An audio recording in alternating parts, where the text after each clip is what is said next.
Both President Joe Biden and former President Donald Trump are back out on the campaign trail. For Trump, it was sort of a victory lap after last night's presidential debate, while Biden was doing damage control, trying to reset his campaign. Here's Chief Political Reporter Tom Hauser with an analysis of the debate that has many Democrats concerned tonight. Making sure that we're able to make every single solitary person eligible for what I've been able to do with the COVID. With dealing with everything we have to do with.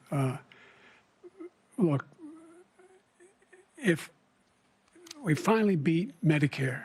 Thank you, President Biden. President Trump?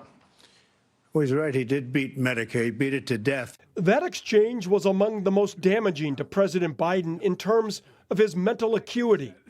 While many Democrats nationally are already openly calling for a new candidate, it's not universal here in Minnesota. I'm not sure that we're ready to kind of find another candidate yet. I think that conversation should have probably been had 6 months or even a year ago. I do think that we have to kind of refocus and talk about President Biden's strengths. Former DFL State Senator Jeff Hayden says Democrats shouldn't overreact based on one debate. Many Republicans continue to say Biden is unfit for office. This is not news. I mean, people have been saying this about the president for quite some time. It's just that the Democratic elite have been trying to run talking points insisting that the president's on his game. Clearly is not. He has no business running for re-election and somehow serving through 2029. I think he's unfit to be president today. Trump had his own issues, often at odds with the truth.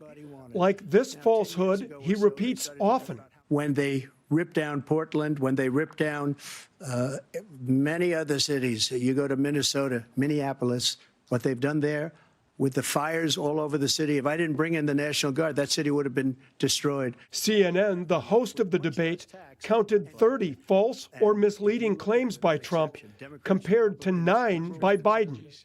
You can see more analysis of the debate Sunday on At Issue at 10 a.m. Tom Hauser, 5 Eyewitness News.